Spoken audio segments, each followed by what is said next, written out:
Hello everyone, welcome to another interesting and informative session of the Analyst brought to you by Vajiram and Ravi. In today's session, we'll discuss 7 important articles as featured in the Hindu and Indian Express for your comprehensive understanding of the current affairs explained to you in the easiest language possible. The topics are as follows. From your analysis section, which is imperative for the mains examination of 2026, we are going to take up two important debates today. The first is why India is lacking when it comes to the list of essential medicine in comparison to the list which has been given to us by the World Health Organization. Then, in the second topic, we'll try to actually analyze what is this S.I. Andrabi judgment, which has been recently given by the Supreme Court, and what impact does it hold on the Unlawful Activity Prevention Act of 1967. Then, today we'll provide two important means value addition. The first would be in regard to the women's employment status in our country, and the second we will try to understand the various initiatives which are being taken by the state governments to actually speed up the faster adjudication process. Then we'll take up 4 news. In your prelim section, we will try to simplify the news for you, provide you much important value addition, and thus stay tuned.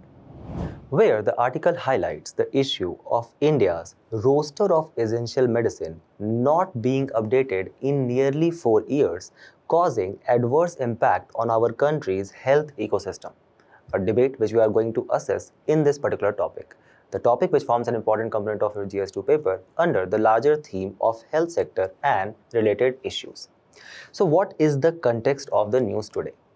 The Working Group on Access to Medicine and Treatment has said that the national list of essential medicine was last notified in 2022 and contains only 384 medicine. Some of you are like, sir, seems like a very significant number.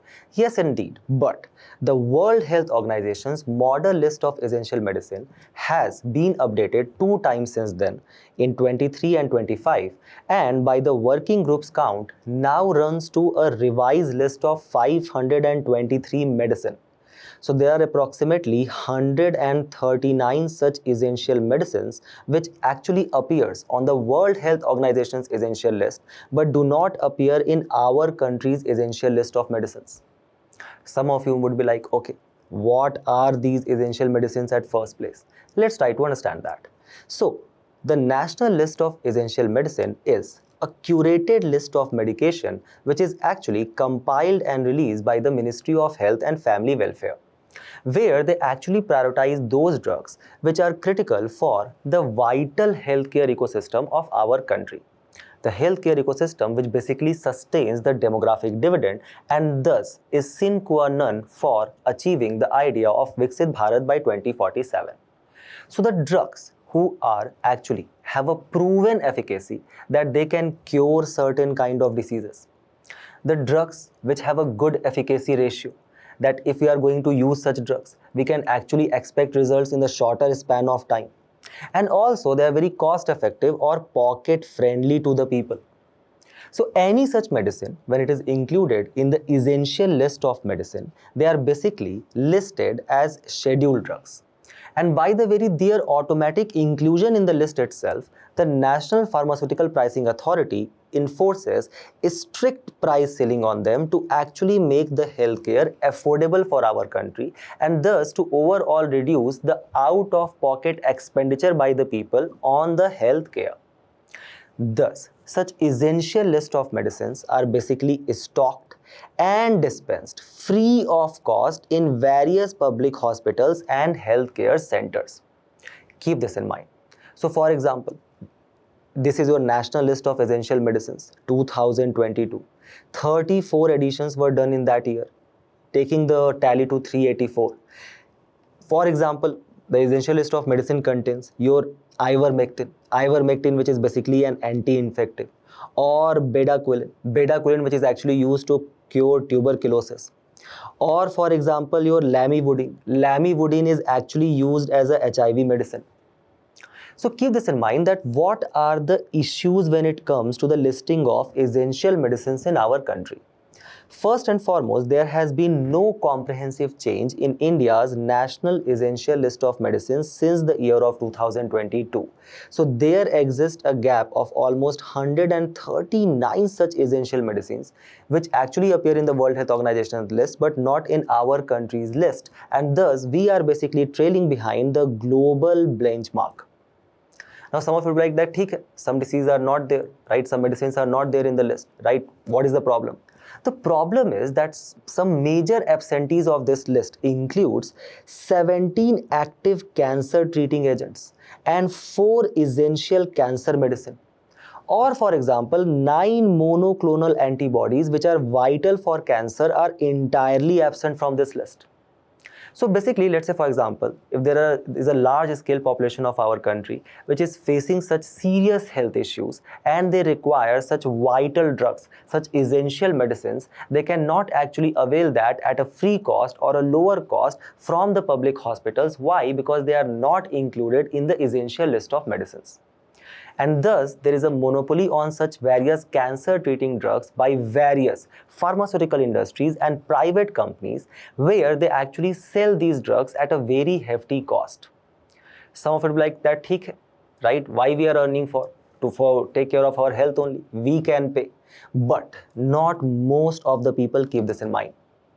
As per the World Bank's estimate, in our country, 5.3% of our population actually falls in the category of extreme poverty, where they actually earn less than $3 per day.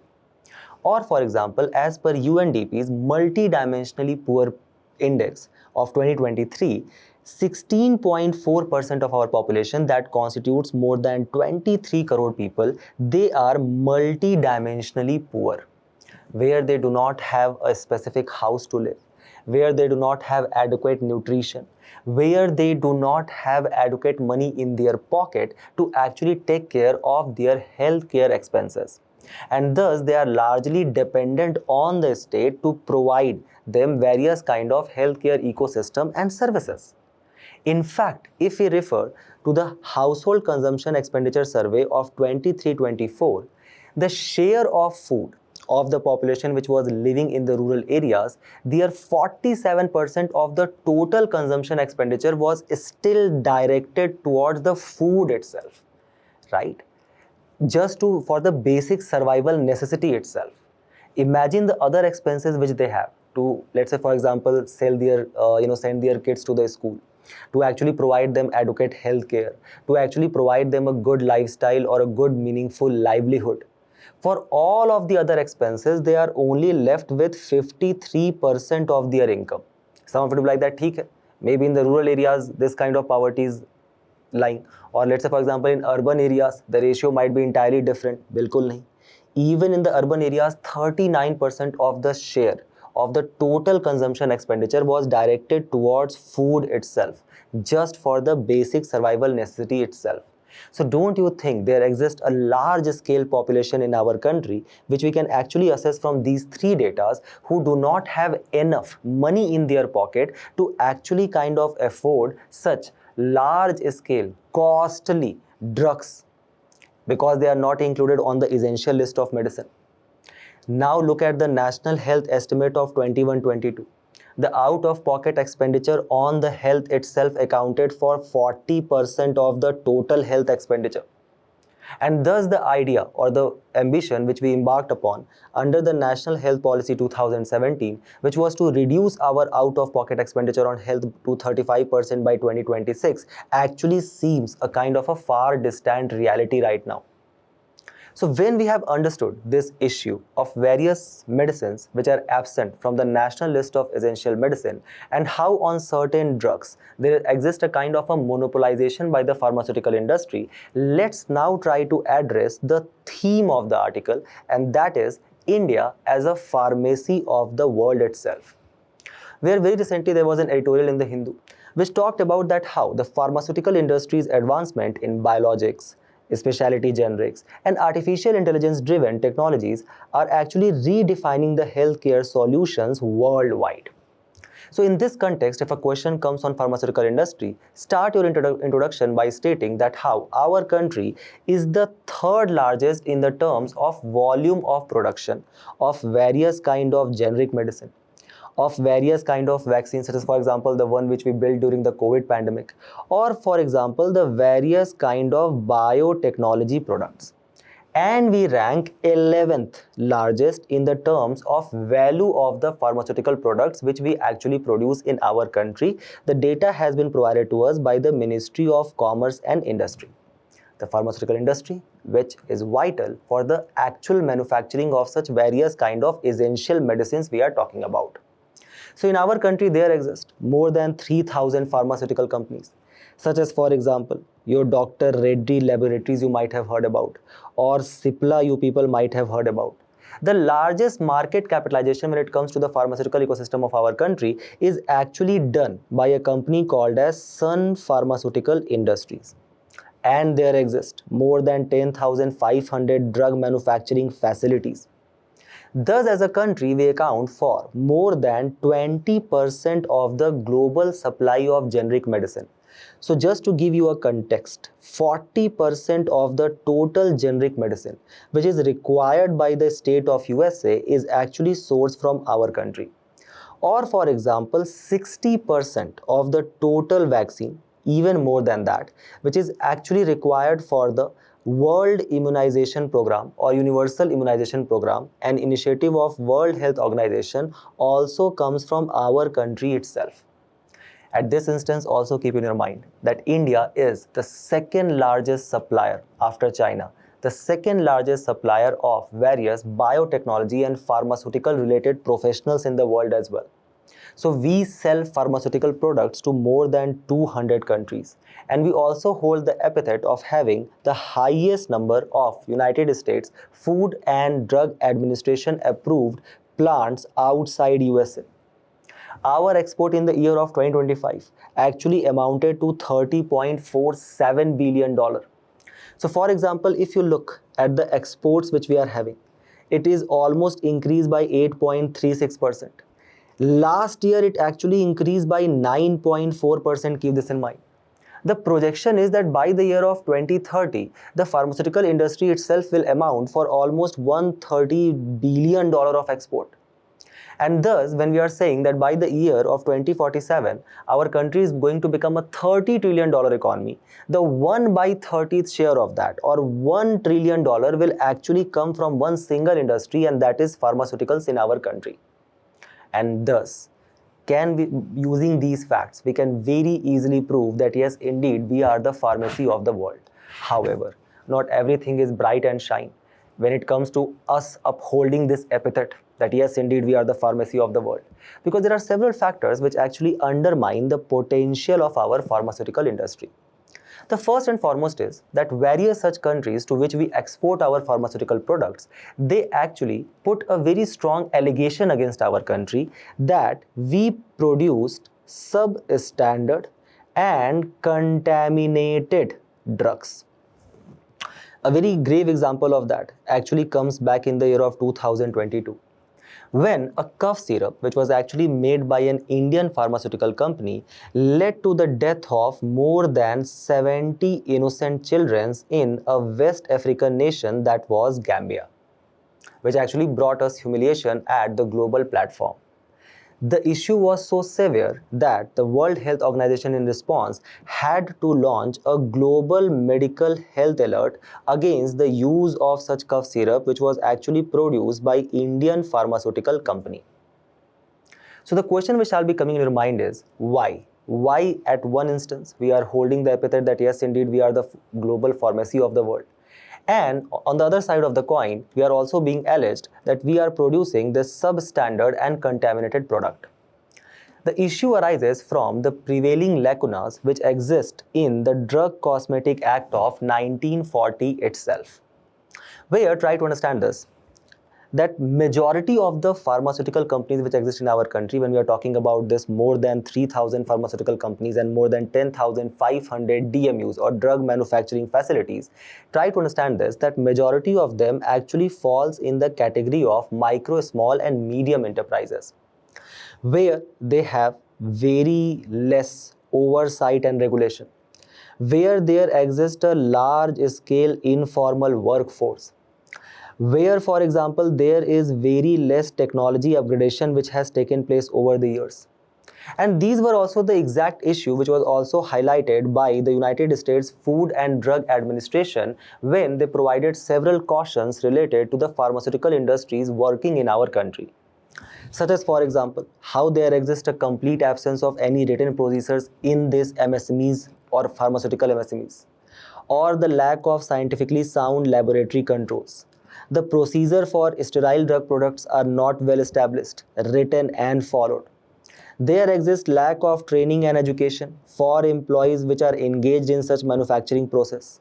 And the equipment and utensils are not clean, maintained and sanitized at appropriate intervals.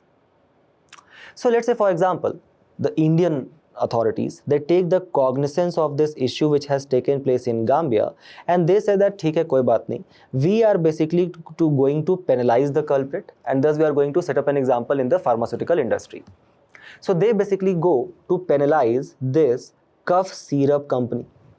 The cough syrup company will say that, wait a minute, right? It is not our fault. It is the fault of the company which actually provided us active pharmaceutical ingredients which are essential for creation of such syrup or tablet. So you go to penalize now the company B. The company B says, oh hello, our active pharmaceutical ingredients were correct only. It is actually the responsibility of the company C which actually created those dissolved tablets. So basically that led to the contamination in the cough syrup. When you go to penalize the company C will end up passing the bucket of the blame to company D, which was actually responsible for the packaging and the logistics of the cough syrup. So basically there exists such large scale complex chain of production and supply when it comes to our pharmaceutical industry that it becomes very difficult for our institutions, for our authorities to actually set up the responsibilities at several multiple channels. Thus, they make such punitive mechanisms entirely dysfunctional, and we are unable to hold these pharmaceutical industries accountable for these substandard drugs and substances which they are creating. The second major challenge is the various shortcomings which exist in the Drugs Cosmetic Act of 1940 itself. For example, the State Food and Drug Administration, which is actually responsible for the inspection of such pharmaceutical units, right, which are creating these drugs to ensure standardization of product. They are not actually required to mandatorily disclose their inspection reports to the public. And this lack of transparency which exists, it actually invites what? Corruption. Leading to what? Very easy licensing of such drug manufacturing facilities, very easy approval of such units which are actually being created at a very small level, creating a very complex channel of production as well as supply. Then let's say, for example, under the Drug Cosmetic Act of 1940, it basically states that how there is a requirement of one drug inspector per 50 drug manufacturing unit, or at least there shall be one drug inspector per at least 200 pharmacists. However, if we refer to the report which has been provided to us by the Central Drug Standard Control Organization, that is CDSCO, it states that how there exists only one drug inspector per more than 200 drug manufacturing units in our country. And there exists a large scale vacancy or shortfall of such drug inspector in various states. More than 40% in the state of UP, more than 70% in the state of Maharashtra. So first and foremost, we are unable to actually kind of implement the penalty mechanism to actually set up the responsibility at various channels. Then the authorities which are responsible to actually create, such punitive mechanisms, there exists a shortfall in them itself. Then when it comes to actually, kind of penalizing them, how will penalize them? So the World Health Organization actually lays down the good manufacturing practices which are required for each and every drug manufacturing units to actually follow. That is, if you are making these drugs, these are safety protocols, these are standard drug ratio, right? Each and every small active pharmaceutical ingredients shall be utilized in this ratio itself. So there is a very detailed good manufacturing practice which has been led by World Health Organization. Let's say, for example, we end up finding such drug manufacturing units which is not complying with such good manufacturing practices led by World Health Organization. 1723 such non-compliants were found in the state of Jharkhand. 876 in the state of Odisha, 3,853 in the state of Telangana. How much prosecution was actually done?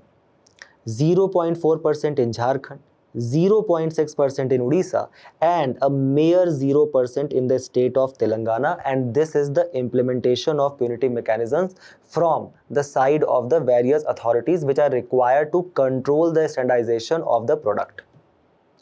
Second is, let's say for example, I am a drug manufacturing unit and I want to export my product to other country. For that, I require basically license to, let's say, use the ports. Let's say I want to use the port of JNPT. I can actually procure this license from the state authorities, in this case the state authorities of the state of Maharashtra. However, the responsibility of actually establishing that whatever the drugs which has been produced by this drug manufacturing unit, it has to be of a certain standard which has been led by World Health Organization. That onus falls upon Central Drug Standard Control Organization. So now let's say I have got this license to export my product, but CDSO is not approving my product.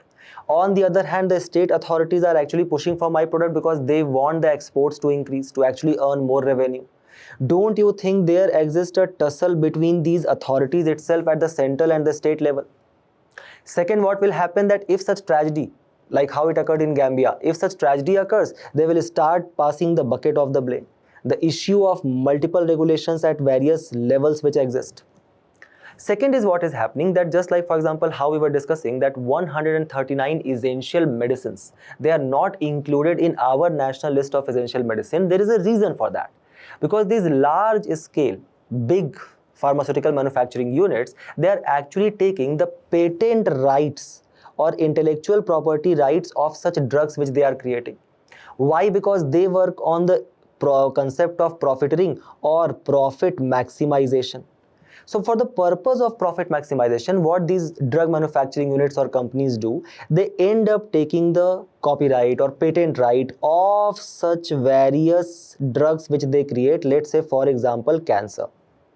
And thus they start charging hefty prices for that by branding them as a cure. And that is another reason, the lobbying by this pharmaceutical industry, which is actually preventing our authorities to not include such emerging drugs for cancer, for HIV, to be included in the essential list of medicine. In the context of the lack of oversight which exists, lack of regulations which exist, many of such pharmaceutical industries, they have actually started selling various kind of unapproved drugs as well. And we as a consumer, we are paying hefty prices, right? We are actually kind of buying these unapproved drugs as well. Why? Because the large scale prevalence of the medical illiteracy and the habit which we have developed, that is over the counter medicine use. For example, if you are suffering from any disease, what is your normal first response? Is it to go to the doctor, take up a prescription and then buy that medicine? No. You just go to any pharmaceutical store, right? Any pharma store. You will go there, you will say I am having this pain. They will give you any generic medicine and you will take that without any prescription from the doctor. There exists a large scale medical illiteracy in our country. And that has a huge causative effect on the high out-of-pocket expenditure which we end up doing just to sustain our life. So already for 30 to 40% expenditure is being done on the food, and then let's say 30 to 40% is just going to on our healthcare. So basically we do not have any propensity to consume left for any kind of other goods and services which are being produced. More than 50% of the out-of-pocket expenditure which is done on the health is actually done on various pharmaceutical products. More than 4% of the personal disposable income, right, we are talking at the national level right now, is actually spent on the medicine itself. Most of these high price medicines, they are actually found only in the private market. Why? Because of this concept of profiteering, patenting and working on the profit maximization principle of these large scale drug manufacturing units. And remember, this is the World Health Organization's data that worldwide over 10 million people, they fall into poverty every year. Why? Because of this high out-of-pocket expenditure which they are required to do on the basic healthcare services. The third is why we are also unable to reduce down the cost. Because we do not have active pharmaceutical ingredients to create these medicines at the first place. We again, just like how we do in the sector of mobile, we act as a kind of a assembling unit in our country. So what is this active pharmaceutical ingredient? Active pharmaceutical ingredient is basically the main raw material or the chemical which is used in the medicine. And this accounts for around 10% of our country's total pharma market. Remember that we import almost 80 to 85% of our active pharmaceutical ingredients from China itself. Just read the article June 23-26 where there is a report by the NITI Aayog which says that how India's pharma supply chain is heavily dependent on the Chinese import. The report pointed out that weak innovation and commercialization ecosystem have actually created uncertainty for innovators and the long-term investments in the pharmaceutical sector. 90% reliance comes for even the small essential antibiotics like for example penicillin and azithromycin. And what is the huge reasons for reliance? First is obviously the cost efficient production which is being done by China. Second, the government subsidies which they provide to the sector and the strong infrastructure which they have created with the integration of AI, various kind of, let's say for example, large language models, actually creating a kind of a digital health ID of all the patients, creating a large level national health database. In comparison to that, what is happening in our country? High cost, regulatory delays and infrastructure gaps in Indian supply chain. The impact is that, let's say for example, if tomorrow China says that we are not going to supply this penicillin or azithromycin or these important active pharmaceutical ingredients, then this epithet which we are boasting upon that we are the pharmacy of the world, even that can actually stands compromise. If the prices of these critical minerals or essential minerals required to actually create these medicine, if that increases, that will lead to issue of imported inflation and price volatility in our country. And such dependency risk obviously reduce what? Our export competitiveness as well. Okay. So what are the steps which our government has taken so far? First and foremost, our government has launched a very dedicated production linked incentive scheme for complex generics and high value added medicine. The government has also opened the sector for 100% foreign direct investment through automatic route itself. We are also creating bulk drug parks for specialized industrial zones to actually create large scale such generic medicine, to actually create kind of infrastructure for research and exploration of various vaccines which we can create. As per the National Institute, right, for Policy and Economic Research, there is advanced research which shall be done in the biopharma and the repurposed drug. Then now if you want, let's say, non-objection certificate for exports, now you can take that from any zonal office of CDSU. That is a new regulation which has come. Under the Section 83 of Patent Act, we are also trying to kind of generalize such patents, and if there is any such patent which is there for some very essential medicine, now that is being available to the larger public at the forum for further research, and thus we are trying to promote innovation in this sector. Also remember that there exists a pharmaceutical and medical devices promotion and development scheme to actually promote such pharma and medtech industry, where we are actually trying to prepare for study reports on topic of importance for Indian pharma and industry, to actually create a database of pharmaceutical and medical device sector.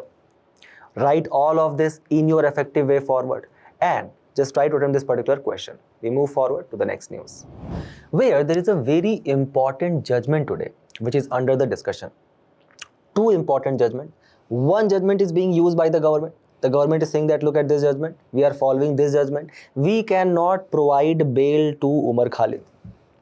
Another judgment is being used by the defendant. They are saying that no, refer to this very specific SI Andrabi judgment of 2025. We are going to discuss both of this in the context of Unlawful Activity Prevention Act of 1967, which forms a very important component of your GS2 paper under the larger theme of government policies and intervention.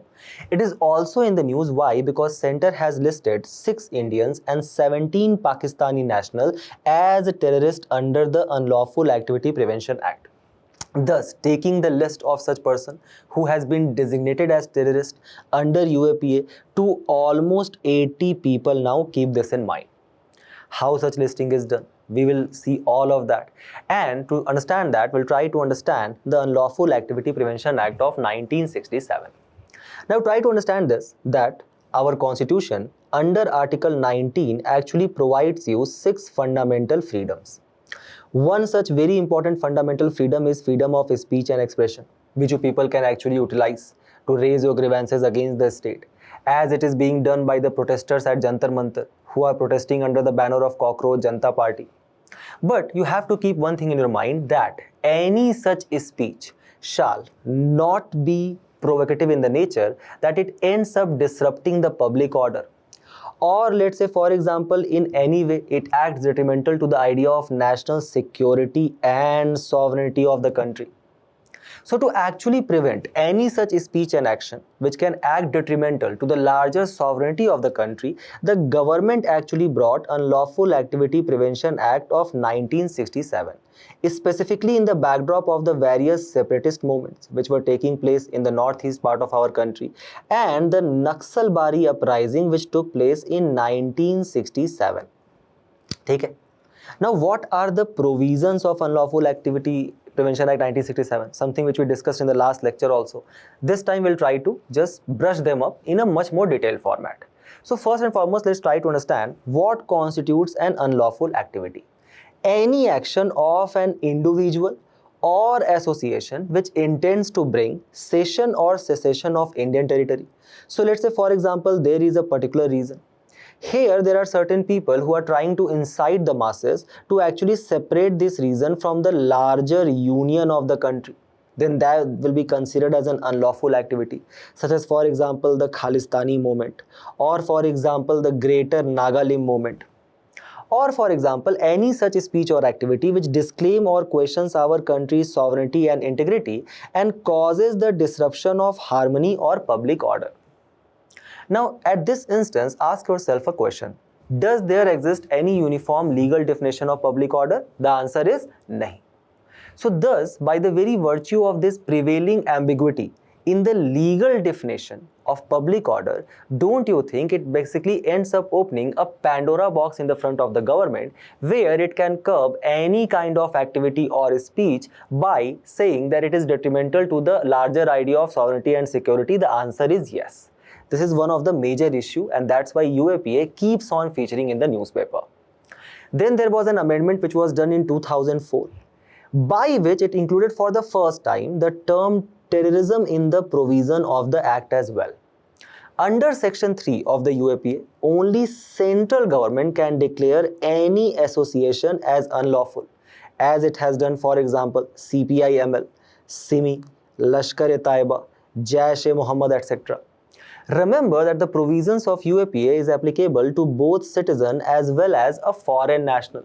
So in this case, you guys can recall about a person called as David Headley, who also featured in the movie Dhurandhar, who actually appeared in our country in around 2005 and 6, posed as a Pakistani American citizen, and actually started vlogging in Mumbai, and thus documented the various places and sent it back to the Lashkar-e-Toiba. Lashkar-e-Toiba, which was responsible for the heinous attack of 26/11, which shook the conscience of our nation. So all these organizations which are banned, they actually appeared in the first schedule of the act, which actually provides a detailed list of such banned organizations. Keep this in your mind. Now, there was a 2013 amendment, under which, now remember, terrorism falls under the bracket of UAPA to declare any organization or individual as unlawful. Okay? Similarly, it also now includes the aspect of money laundering as one of the offenses as well. Kyun? Because in the year of 2010, we actually ended up becoming the 34th member of Financial Action Task Force, which currently consists of 40 members. There are 2 regional organizations, like for example, Gulf Cooperation Council is there, European Union is there. What is this Financial Action Task Force? It is basically an intergovernmental body which was established by the group of 7 countries in the year of 1989. Now brush up your memory. Just try to pause the video at distance and try to comment down which particular countries actually constitutes G7 countries. The Financial Action Task Force was specifically created to curb down the aspect of money laundering and hawala channels which were prevailing. Under the 2001 mandate, it also tries to regulate the illicit use of funds, of these funds which are being kind of passed through hawala channels, money laundering channels, and then they are actually being utilized for various terrorist activity. If there exists any such country which is not taking any stringent measures to control down such money laundering or hawala channels which are being used for, let's say, drug trafficking, let's say for example human trafficking, or for example actually funding such terrorist activities, then these countries with strategic deficiencies in countering money laundering and terrorist financing will be blacklisted by the member of Financial Action Task Force, including our country. Keep this in mind. So let's say for example we'll start putting economy sanctions on these countries. We'll make sure that these countries do not get easy loans from IMF and World Bank. Right now there are 3 such countries. There is your North Korea, Iran and Myanmar. So because we became the part of Financial Action Task Force, we included the aspect of money laundering as well to be penalized under Unlawful Activity Prevention Act of 1967, where the prosecution of individual or organizations which are involved in money laundering also now takes place under the provisions of this act. If we end up proving that yes, this particular person or organization had an established link with terrorist groupings or the act. Further, if the government wants to ban now, it can further extend the ban on organization for a period of another 5 years. So why the provisions of UAPA are actually considered to be so stringent in the nature, that is something we'll try to understand through this particular 2 tables. First is, let's try to understand the concept of investigation and enforcement. So the section 43A to 43F actually ends up providing special powers to the National Investigation Agency and state police to actually kind of, catch such individuals, catch such organizations which are indulging in any activity which is disrupting public order, which is compromising national security and sovereignty, which can be termed as a terrorist activity, or even if that person or organization is kind of indulging in any kind of money laundering activity. Remember, National Investigation Agency is actually a statutory body which was created in the wake of 26/11 attacks. Take it. So for example, there exists another such organization, that is Central Bureau of Investigation, right? When CBI goes to any particular state, it actually requires the consent of the state government in most of the cases to actually pursue that case. Does that same law is applicable on the NIA also? No. NIA can take over cases without the state government consent itself, because here the larger idea of national security is involved. Under section 25, even the property of accused or such organization can be seized as well. Keep this in mind. Why this keep on featuring, why Umar Khalid has been held in the jail for such a long period of time, is because of the arrest and the bail provisions of UAPA. You try to disrupt the public order. You in any way, any action of yours is directly or indirectly responsible for the loss of life of innocent people. Or you basically end up kind of acting detrimental to our the larger idea of our national security or sovereignty, then the NIA can detain such a person for 180 days without even filing the charge sheet. Keep this in mind that under the provisions of Bharatiya Nyaya Suraksha Samhita, a person can be detained without filing the charge sheet of a police for a maximum period of 15 days. Here it is 180 days. Under section 43D clause 5, it is specifically stated that a bail would be denied to any such accused person even if there exists a prima facie case. Take it. Also, in this particular, when it comes to UAPA, the court have a very limited power to grant the bail. So the principle which exists, right, the principle of natural justice, which says that bail shall be the rule and jail shall be an exception unless and until the particular person has been convicted by the court, right? Till then, we basically consider everyone to be innocent only. But if you are charged under UAPA, by default itself, you are considered to be a guilty person. Okay, you are required to prove your innocence. The penalty has been set up to the highest level, that is capital punishment or life imprisonment. Then the tribunal, which is created under section 5, shall be headed by a high court judge who actually reviews any such ban which was done on the organization within the span of 6 months. If the particular tribunal finds, right, headed by the high court judge, that yes, indeed the organization was, was responsible for, let's say, disrupting the public order or was indulging in money laundering linked with terrorist activity, then such organization can be banned up to an extended period of 5 years. Keep this in mind. Under the 2019 amendment, several more changes were done. The bill actually additionally empowered the government to designate individuals as terrorists on the same ground. Under the Act, an investigating officer must obtain prior approval of the Director General of Police to seize properties that may be connected with terrorism. If the investigation is conducted by an officer of NIA, the approval of Director General NIA is mandatory. Under the amendment, the investigation of cases may be now conducted by the officer of the rank of DSP or ACP or above. The officers of NIA of the rank of inspector or above can also investigate the cases now. Keep this in mind. Okay? These provisions are very important from the perspective of prelims examination. Now, what are the criticism which we associate with the Unlawful Activity Prevention Act of 1967? The first thing is something which you can understand from the very surface level itself, and that is the ambiguity in the law. The definition of the terrorist activity under section 15 of the Constitution, where it is not that much well defined in the nature, right? Let's say, for example, it says that yes, indeed, if you are going to be, do any act which is detrimental to the national security, the national security also includes the aspect of financial security here.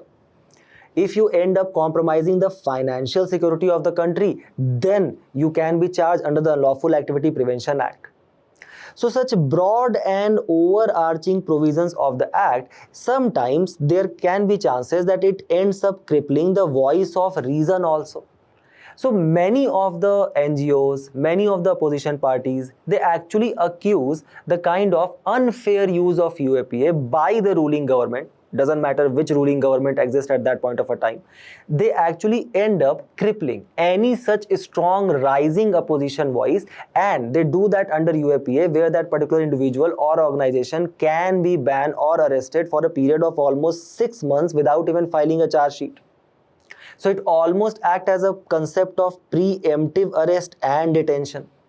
But even, let's say, for example, if there is taking place a preventive detention, a similar kind of a law has been brought in the West Bengal also. There are certain safeguards which are allowed, but all those safeguards are actually absent when it comes to UAPA. Does it act as antithetical to the ordinary criminal law itself, where there exists a quite higher ground for granting bail? And that is the issue which we are going to discuss further. Also, when it comes to the conviction rate, so let's say, for example, the particular person was charged under UAPA. If the kind of the alarm which was raised against that person or organization was correct, if the apprehensions by the security agencies and intelligence bureau was correct, then obviously the conviction rate shall also go up to the higher level. However, as per the data which has been provided to us by the National Criminal Record Bureau, 2016 to 22, between the span of 6 years, 94% of the trials actually resulted in acquittal or discharges. Just look here. Just look at the rising share of cases for which investigations have been pending for more than 3 years. So just imagine yourself as an innocent individual who was trying to raise your voice against, let's say, some paper leak or some corruption taking place, and then you were charged under UAPA. Okay, maybe there was some fault which was done by the authorities that can be attested. But what if you are kept behind the bars for almost 6 years and the investigation itself is pending for that? 3 years of the most formative phase of your life has just gone now into the drain. Just look at the number of persons who were arrested under the UAPA, the persons who were charge sheeted ultimately. Just look at the stark difference. So these people could have been kept for 180 days without even filing the charge sheet. Just look at the number of persons who were ultimately convicted from that. Up to 6% conviction rate exists in UAPA cases nationally, and in Jammu and Kashmir, the conviction rate is less than 1%, as observation was done by the Supreme Court itself. Leading to what? Human right violation. Violation of what? Your Article 14, right to equality, Article 19, freedom of speech and expression, Article 21, right to dignified life, as it happened with G. Chakrabarti, who was actually charged with the case where his linkages with Naxalite was actually accused on him. And ultimately, that person was acquitted 6 years after that. 6 years of his life, he basically ended up spending in the jail itself. Look here, court pulls up police for slow investigation in UAPA.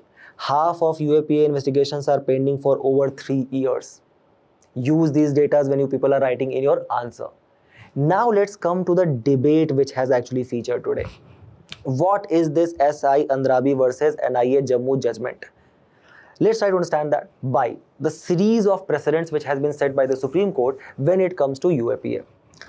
In Balchan case 1978, Supreme Court specifically held that bail is the rule and jail is the exception. Just because you have some mere false alarms against a person, you cannot basically compromise that person's right to life and dignity under Article 21 of the Constitution. Then in Union of India versus K. Najib case 2021, Supreme Court said that bail under UAP is exception, so basically diverted from the earlier judgment of Balchan, but shall be balanced by a speedy trial. That theek hai, because the provisions itself are very stringent and the accusations which is being put on a person, they are very heinous and very serious in the nature, right? What if this person is David Hadley? So they are very serious in the nature. But yes, so we'll consider bail as an exception. Theek hai, that person will be put behind the bar. Theek hai, will be required the police to investigate, NIA to investigate, but speedy trial shall be done. Then in V. Gonzalez case 2023, it said that surface analysis of probative values of accused plea is necessary.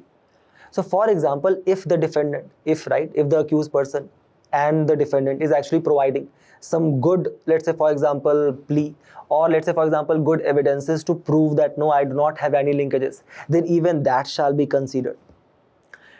Right now, the government, which is basically putting, let's say, Umar Khalid behind the bar, they are basically referring to the Supreme Court judgment of Gurvinder Singh case 2024, where it is stating that, see how Supreme Court very specifically said that bail is the exception and jail is the rule under Unlawful Activity Prevention Act, specifically in the recent case of rising threat to the national security.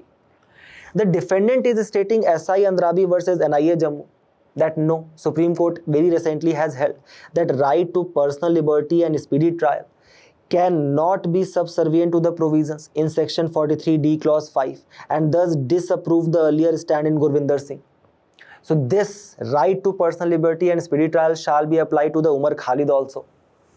But you people shall look at this issue from a very neutral bureaucratic viewpoint.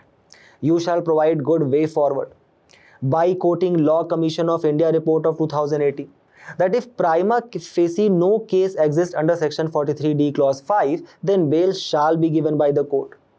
Justice A.P. Shah committee in 2010 said that repeal section 43D clause 5 itself and precisely define what constitutes terrorist act.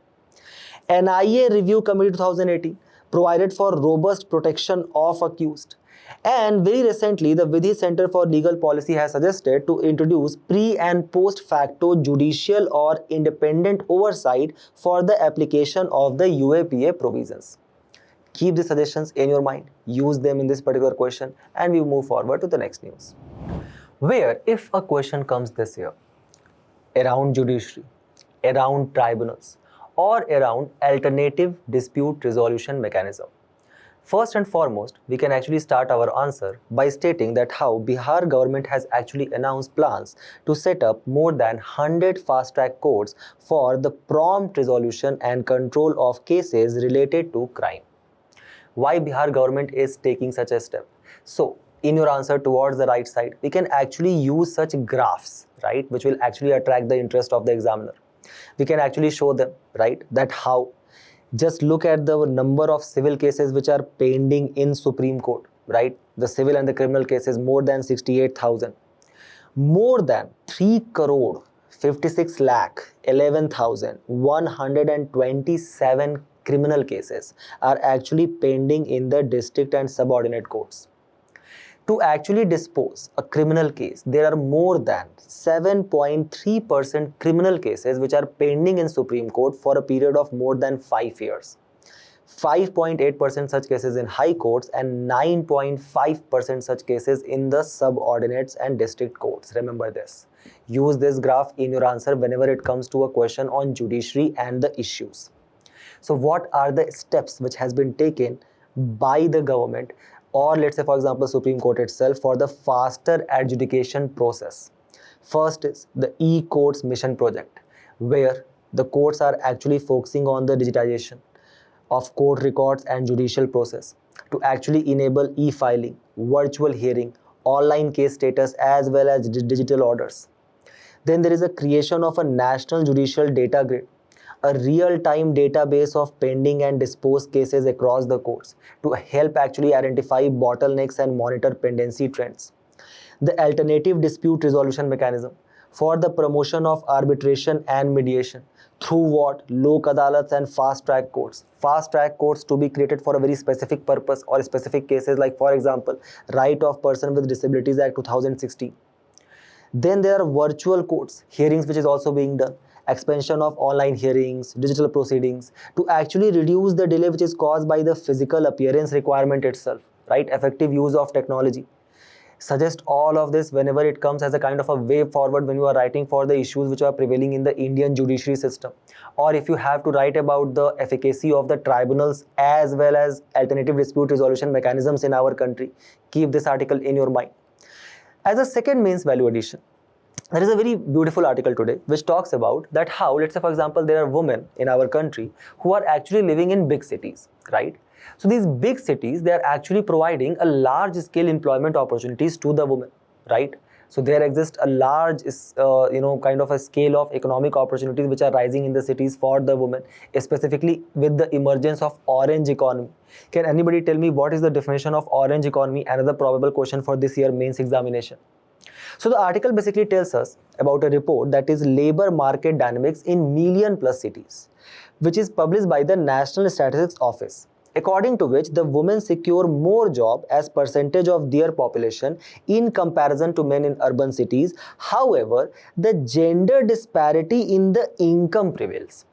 So let's first try to understand that who is getting more job as a percentage of their population, men or women, when it comes to urban and million plus cities. So let's see here in urban India, percentage employed in regular job. 50% of women are actually employed in urban India, right? However, only 46% of men are employed. In million plus cities, 65% of the women population is actually employed in comparison to 56% of men. But keep this in mind that this also include women as, let's say for example, domestic helpers, the cook auntie which comes in your house, right? The women who are working at some small meager informal jobs, right? Or for example, the women who are working at the lower rungs of administration, but they never get the chance to actually rise up to the higher ladder of decision making capacity and positions, right? A effect which is called as glass ceiling effect. That reflects in their lower salary. If you see average monthly salary, so in urban India, the average monthly salary of a man is 27,000 rupees. However, a woman earns only 21,664. In metro plus cities, it is 30,707 for men, but women earns almost 7,000 rupees less than them. However, that is not the case in all the cities. There are certain cities where the women end up beating men. For example, the one is Prayagraj, where women are actually earning 31% more than men, right? My city from where I come from. Second is Srinagar, 33,000 rupees, 24% more than men actually. In Lucknow, the women are actually earning 17% more than men. Keep this in mind. So the particular data is not uniformly applied to across the country as well. Now, when it will come to this year examination, if a question comes on the issue of women empowerment, we will start our introduction by just writing about the concept of female inclusion and why it is a necessity. That India's aspiration to become a $30 trillion economy by 2047 rests on a simple truth, and that is inclusive growth cannot happen if 50% of our economy, which constitutes women, they remain invisible in the data that drive policy and investment. Also, just create a kind of a spoke wheel model and write all of these important data related to women. Like for example, how women contribute only 18% to our country's GDP. 196 million employable women are outside the workforce. The female labor force participation rate of women has actually increased to 41%, but keep this in mind, 18% of these women are in, only 18% of these women are in formal employment. Then you can also quote or start with Global Gender Gap Report 2025 if you want, where we have actually slipped 2 positions. We were 129 earlier. Now we have come to 131 out of 148 countries. We are ranked 144th globally when it comes to economic participation and opportunity, reflecting the challenges which are faced by the women when it comes to female labor force participation, income parity as we were discussing, glass ceiling effect. Also, we have achieved near gender parity in education and we are ranked 110th in the world, right? 143 when it comes to health and survival sub-index. Our highest ranking global gender gap index actually comes on the parameter of political empowerment, where we are ranked 69th. However, keep this in mind, the female representation in parliament actually declined from being 14.7% to 13.8% in 2025. With this, we move forward to the next news, where we'll try to cover a very interesting naval exercise which is taking place, termed to be the world's largest naval exercise. So what is the context of the news? Indian Navy's P-8I maritime patrol aircraft is in Hawaii to participate in the Rim of Pacific exercise, also called as RIMPAC, the world's largest naval exercise which is being hosted by the US Pacific Fleet. Take it. So, as per the Indian Embassy in the US, it said that how India's Navy participation actually reaffirms our commitment to a free, open and inclusive Indo-Pacific by enhancing interoperability, maritime domain awareness and cooperation with our partner navies. Take it. Remember, the RIMPAC is the world's largest international maritime warfare exercise, where we include naval, air and land forces to actually improve interoperability among various countries. It was first conducted in 1971 and has been biannually conducted, biannually. So that is every 2 years, right? And not 2 times in a year. It is hosted by the US Navy's Pacific Fleet under the US Indo-Pacific Command. The theme for this year is Partners, Integrated and Prepared, where there will be various such exercises which will be conducted: anti-submarine warfare, air defense, humanitarian assist and disaster relief exercises as well. Keep this in mind. Why such exercises which takes place in Indo-Pacific become so important for us? What is the importance of the region of Indo-Pacific? Take any questions which comes on Indo-Pacific. If you are writing on maritime security, use these data.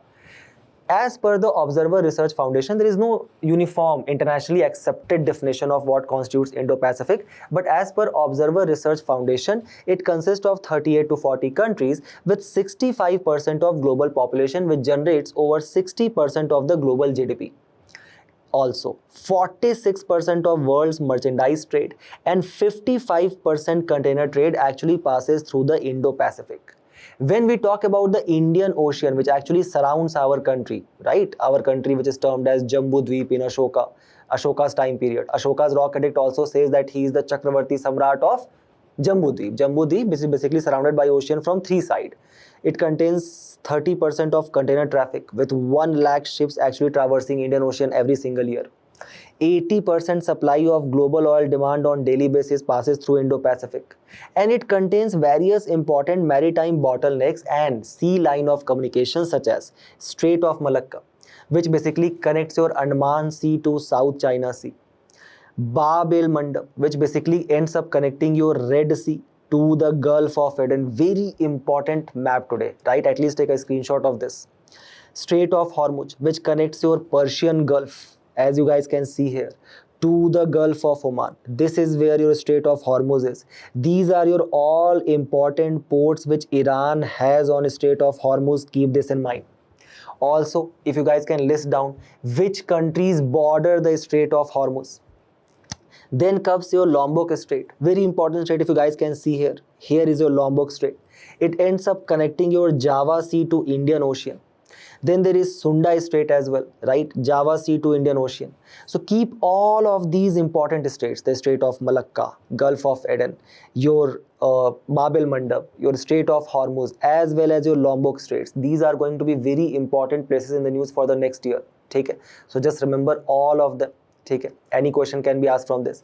Also we are going to very selectively cover the other important exercises which India is a part of, like for example Yuddha Abhyas, which we do with USA, Vajra Prahar, an army exercise with USA, शक्ति with France, Ajay warrior with UK, hand in hand, किसके साथ हमारा hand in hand होगा, हमारे dear friend के साथ, China, Mitra Shakti that is Sri Lanka, Surya Kiran from where the sun rises, right, that is towards east of us, that is Nepal, Malabar exercise, which is a navy exercise which we conduct with USA, Japan and Australia, which forms the Quad, Varun exercise with France, Konkan with UK, ठीक है, Simbex exercise we do with Singapore, Slinex with Sri Lanka, do not get confused, Samudra Shakti with Indonesia, COPE India is a Air Force exercise with USA, Japan participate as an observer, and Veer Guardian with Japan.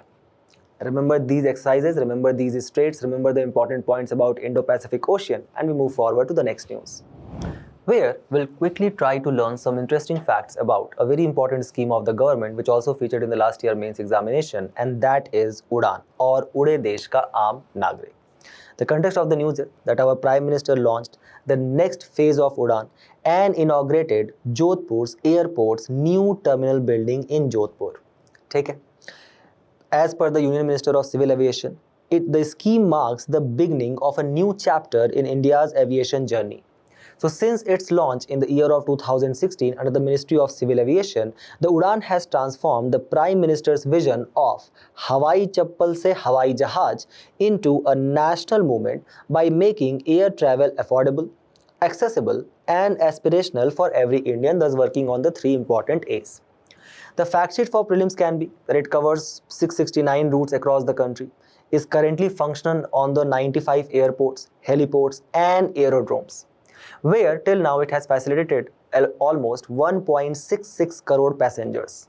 So the government or the Ministry of Civil Aviation has led an outlay of approximately 29,000 crore to be spent in the span of next 10 years and to develop more 100 aerodromes and 200 modern helipads. However, we'll also try to quickly assess some important challenges which prevails in the UDAN scheme. So the first is, the idea was to take the flying to the masses by actually improving the air connectivity to the tier 2 to tier 3 cities. Now let me just tell you that some of the very important cities of UP can be Lucknow and Prayagraj, right? Lucknow is the capital of Uttar Pradesh and the capital of Chhattisgarh is Raipur, right? There does not exist any direct flight from Raipur to Lucknow. ठीक है? If you will take a connecting flight between the capitals of these two cities, right, the exorbitant cost which will be charged will be approximately 10 to 12,000. So I think there is some misnomer of this by when they were naming this scheme, right? They called it Ude Desh Ka Aam Nagrik.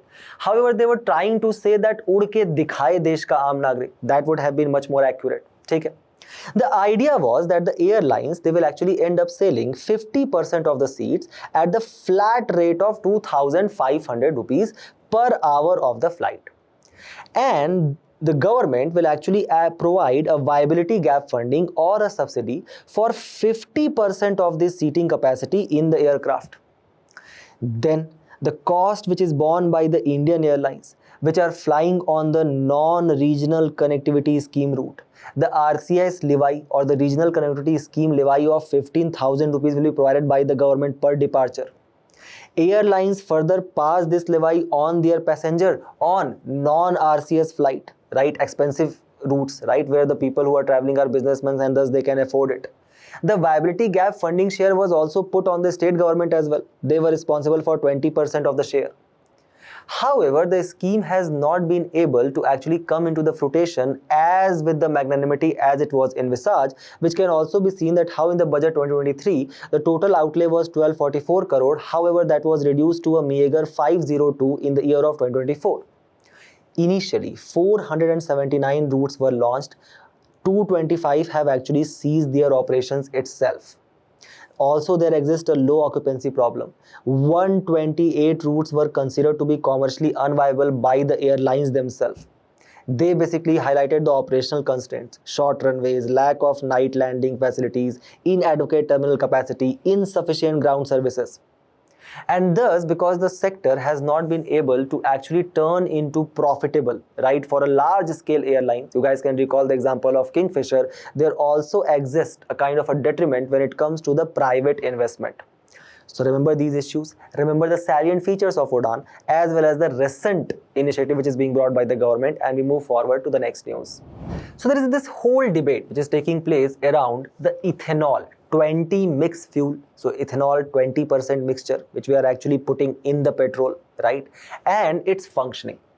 The context is that amid the concerns on the impact of the petrol fuel blended with 1/5 ethanol on the vehicles, the various automobile makers and experts, they have sought to reassure the vehicle owners, stating that there was no such impact at all and the blending paradigm had followed thorough testing steps.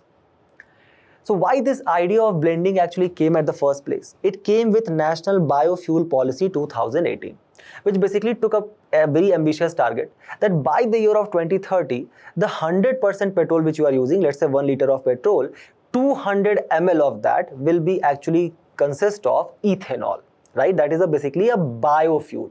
Okay? The target of 20% by 2030, we ended up achieving it by 2025 itself. So now the Ministry of Petroleum and Natural Gas has taken up a new target. They are saying that we are going to blend E30 or 30% ethanol blending will take place by 2030. So let's say, for example, earlier we were basically importing 1 liter of petrol, right, for our overall economy. Just imagine, for the sake of imagination, 30% of that, if it actually is being reduced because we are using biofuel, right, so it's very obvious that it will end up reducing our import dependency on crude oil.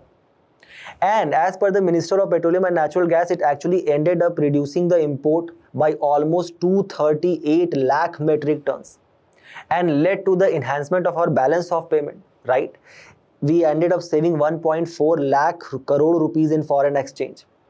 So the government has taken various such steps, right, for the promotion of this biofuel mixing which we are doing, or ethanol mixing which we are doing in petrol.